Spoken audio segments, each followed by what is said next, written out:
तो अब तक हमने डबल रिफ्लेक्शंस के बारे में पढ़ा और रिफ्लेक्शन एब्जॉर्प्शन के बारे में स्टडी किया। नाउ अब हम कवर करेंगे topic Nicol prism. So what is Nicol prism used for? सबसे पहला पॉइंट, तो निकोल प्रिज्म यूज़ होता है इन पोलराइजिंग या फिर पेट्रोलॉजिकल माइक्रोस्कोप में। तो आप जब भी पोलराइजिंग माइक्रोस्कोप के बारे में स्टडी करोगे तो उससे पहले आपको निकोल प्रिज्म के बारे में स्टडी करना पड़ेगा ही पड़ेगा। तो इसमें वेरी फर्स्ट टॉपिक जो आता है वो है वर्किंग ऑफ निकोल प्रिज्म, कि निकोल प्रिज्म आखिर वर्क कैसे करता है, what is the basic principle behind the working of this Nicol prism. So the basic principle और phenomena which is responsible for the working of Nicol prism is only the double refraction, जो कि हमने पिछले video में cover किया था। सो जो phenomena होता है डबल रिफ्रैक्शन का, मैं आपको अगर एक और बार रिवाइज कराऊँ तो उसमें बीम ऑफ लाइट को दो रेज में स्प्लिट आउट होना होता है। अब वो जो दो रेज होती हैं उनमें से एक होती है O ray, that is ordinary ray, and the other one is the E ray, that is extra ordinary रे। तो जो ओ रे होती है वो वाइब्रेट करती है parallel to the long diagonal of the rhombus face, and जो ई रे होती है वो पैरेलली वाइब्रेट करती है to the short diagonal. So this is the first point. अब देखिए ये क्वेश्चन आपको किस तरीके से पूछा जा सकता है। नॉर्मली ये आयर मार्क्स में ही आता है, सिंपल डायरेक्ट क्वेश्चन आएगा कि explain the working of Nicol prism. So you can write the few points which I am explaining you. Okay, so the first point is this कि आपको क्या डबल रिफ्रैक्शन होता क्या है वो एक्सप्लेन करना है। Now turning to the next point. So although वो बेसिक फिनोमेना जो है निकोल प्रिज्म की वर्किंग के लिए वो है डबल रिफ्रैक्शन। सो डबल रिफ्रैक्शन में बेसिक अंडरस्टैंडिंग क्या होती है कि ओ रे और ई रे में से वन ऑफ द रे का क्या होता है, एलिमिनेशन होता है। मीन्स जो पैरेलल होगी वो तो आराम से पास ऑन हो जाएगी, बट जो परपेंडिकुलर होगी या अदर डायरेक्शन में मूव ऑन करेगी वो पास नहीं हो पाएगी। तो इससे आप क्या कहोगे कि अनपोलराइज्ड लाइट जो है वो पोलराइज्ड हो गई, as I explained you in the previous video. So इसमें एलिमिनेशन होता है उन दो में से किसी भी एक रेस का, depending upon their directions. The crystalline material जो निकोल प्रिज्म बनाने के लिए यूज़ होता है उस क्रिस्टलाइन मटेरियल को आप कहोगे आइसलैंड स्पार। तो जो क्रिस्टलाइन मटेरियल है उसको आप क्या कहोगे, Iceland spar, which is optically clear variety of calcite. ठीक है, optically clear variety of calcite means it is made up from calcite and has some optical properties also. Calcite has such a strong double refraction that each ray produces a separate image when an object is viewed through a cleavage fragments.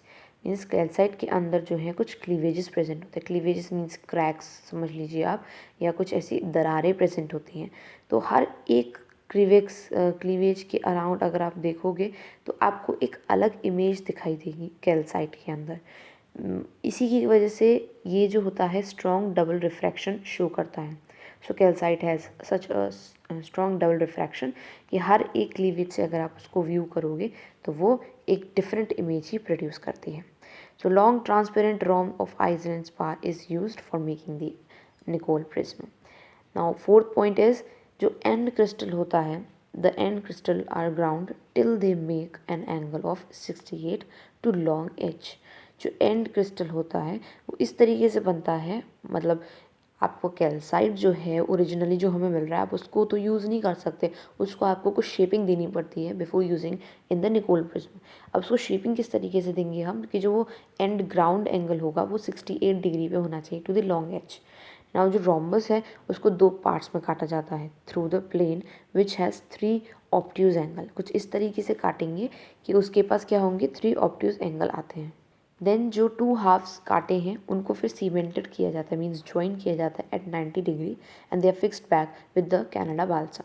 Means Canada balsam नाम का एक liquid या substance समझ लीजिए, उससे क्या करा जाता है, उसको फिक्स्ड अप किया जाता है एक पर्टिकुलर एंगल पे।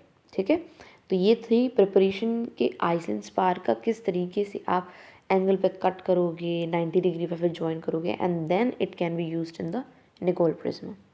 नाउ फिफ्थ पॉइंट में आपको क्या एक्सप्लेन किया है, the basic purpose of cutting and recementing is to put a thin layer of Canada balsam between 2 half of the rhombus. The side of the Nicols are surrounded by black matt surface which will absorb any unwanted light. So हमने ये cut क्यों किया, हमने directly calcite को use क्यों नहीं किया? The reason for this, हमको उसके बीच में कनाडा बाल्सम लगाना ही लगाना था, क्योंकि निकोल प्रिज्म में डबल रिफ्रैक्शन में थोड़ी सी हेल्प जो है वो कनाडा बाल्सम भी हमको देता। ठीक है, तो डबल रिफ्रैक्शन जितना ज़्यादा स्ट्रॉन्ग होगा उतना ज़्यादा हमको पोलराइजेशन देखने को मिलेगा। सो अगर आपसे कोई पूछे या फिर एग्जाम में ये क्वेश्चन आता है, what is the need for recutting and recementing of this calcite, why can't it be used directly?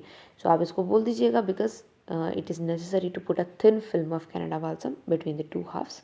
उन दो हाफ्स के बीच में एक थिन लेयर बनाना बहुत ज़रूरी था। अब जो वो साइड होती है ना कनाडा बाल्सम, मतलब जो वो आपका पूरा कैल्साइट है वो एक ब्लैक मैट सरफेस से सराउंड होता है, ताकि ज़्यादा से ज़्यादा अनवांटेड लाइट को एब्जॉर्ब कर सके। As we know, black surface या ब्लैक कलर जो है वो बहुत ज़्यादा, सबसे ज़्यादा एब्जॉर्प्शन कंटेन करता है। तो जितना ज़्यादा ब्लैक सरफेस अनएब्जॉर्ब लाइट को एब्जॉर्ब करेगा उतनी ज़्यादा पोलराइजेशन देखने को हमको मिलेगी। Now, 6 point says that inclination of this thin film of Kannada balsam is such that there is a total reflection of O ray, means जो ordinary ray है उसका total reflection हो जाता है कुछ इस तरीके से कनाडा बाल्सम को inclined किया जाता है। means inclined means एक ऐसे एंगल पर रखा जाना। इसकी वजह से जो ग्राइंडिंग होती है of the side of the calcite वो at the angle of 68 degree होती है विद द लॉन्ग एज। और इंक्लाइनेशन जो होता है कनाडा बाल्सम का वो एक थिन फिल्म की तरह रखा जाता है, और वो बहुत ज़्यादा नेसेसरी है फॉर निकोल प्रिज्म। ठीक है, ये बात ध्यान रखिएगा। Without Canada balsam I don't think so कि आपका जो निकोल प्रिज्म है वो ईजीली और इतना एफिशिएंटली वर्क कर सकता है। तो कनाडा बाल्सम एक तो, और एक Iceland spar which is made from the calcite mineral, वो बहुत ज़रूरी होते हैं। ठीक है, इंक्लाइनेशन रखने के लिए। Now the 7th point says on entering the prism. अब यहाँ पर अभी अब तक तो आपने देखा कि क्या चीज़ यूज़ हो रही है बनाने के लिए निकोल प्रिज्म को, कैसे रीशेपिंग करी जा रही है, क्यों रीशेपिंग करी जा रही है। अब यहाँ पर रीशेपिंग हो चुकी है, आपने फिक्सअप कर दिया है, अब लाइट एंटर करेगी। On entering the prism light is resolve into 2 rays. अब जैसे ही लाइट वहाँ पर आइसलैंड स्पार पर एंटर करेगी या निकोल प्रिज्म पे एंटर करेगी, तो वो एज यूजुअल जो हमारा स्प्लिटिंग है डबल रिफ्रैक्शन में जो हम फिनोमेना पढ़ते हैं, ओ रे और ई रे में स्प्लिट आउट हो जाएंगी।